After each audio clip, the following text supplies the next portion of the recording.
Oh my gosh, yes. I mean, that's why it's imperative for us. Each client has a binder. And I know I've talked to so many people about how the design industry can be automated.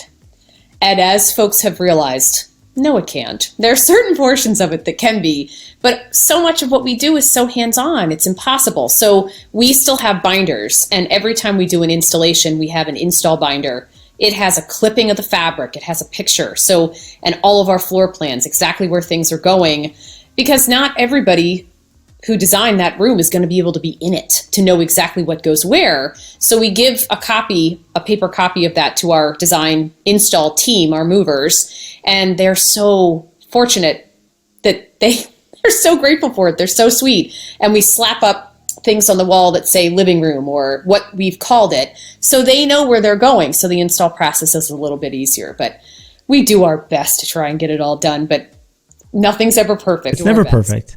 No. And you can streamline, as you mentioned, the best you can. And so what's your background, Tracy? I mean, to have the successful firm you have now, despite the locations where you work, what was your training to understand how to bid and price, your wages for a remodel as opposed to a custom home, and the furnishing side, whether it be margin or markup or, design fees, and how you open up your database of manufacturers you're working with and suppliers? How has that evolved, and how did you learn those skills?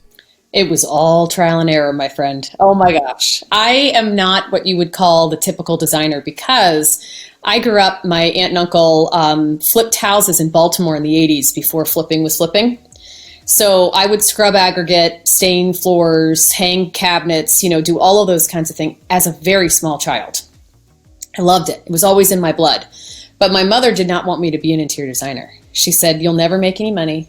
I don't want you to have to go out on your own, the whole thing." So I had to hide the fact that I was studying interior design in school. My father knew, my mother didn't. So I know. So I actually have a business communication degree, and then I have a 3/4 degree in design, because I cut out all the commercial classes. I knew I wasn't going to be a commercial designer.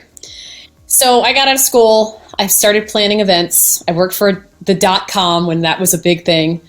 And everybody in the office kept asking me to come do their house. To me, it made no sense. I was like, why are you asking me to do your house? But okay, I'll come over. So I started selecting colors and hanging pictures for $25 an hour at 22 years old. And that's how I started. And I had no clue what I was doing. So I learned from guys like you. You would tell me, how to bid something, they don't teach you that in design school. They don't even teach you how to measure a drape in design school. So none of that is taught, but it was 100% self-taught with really, really great architects and builders like yourself that really pulled me along, and it's been 20 years. So when did you feel that you hit that tipping point? Because, starting out, here you are, $25 an hour, doing paint, doing art, yes. And then all of a sudden now you're doing some of the upper scale projects throughout the country. So where did you find that tipping point where you're like, yes, I know my wheelhouse, I know my strength, and I know how to market, my talents? Just as you mentioned that you had a really eye-opening experience, if you will, with that particular client that you learned a lot from. That was a bad experience for you. I had the opposite in one aspect. I was hired by this amazing woman. She was Swiss, and she, for whatever reason, thought that I was going to be the best fit for her. Here I was, hardly any experience, 27 years old. She picks me up. She moves me down to Florida. So I worked on 3 homes for her in Florida. She takes me over to Switzerland with her. We work on her home there. And I am telling you, that was the best design school. She had the most extraordinary taste, the most extraordinary antiques, artwork that you could ever imagine. And I spent 3 years with her. And I lived with her. I lived in the home we were working on. Originally, this is such a crazy story. Originally, she had purchased a home and the house was needing to be remodeled. Brad, I had no idea what I was doing. I mean, zero. I hired, and I was in a completely different town. I hired every subcontractor. I managed the entire construction project, 27 years old. I had a blast. And then she ended up not wanting to build that house, and she bought a house across the street. And then I had to finish the construction on that one. But imagine, 27 years old, the house was 17,000 square feet. I didn't even have a fabric account opened, not one.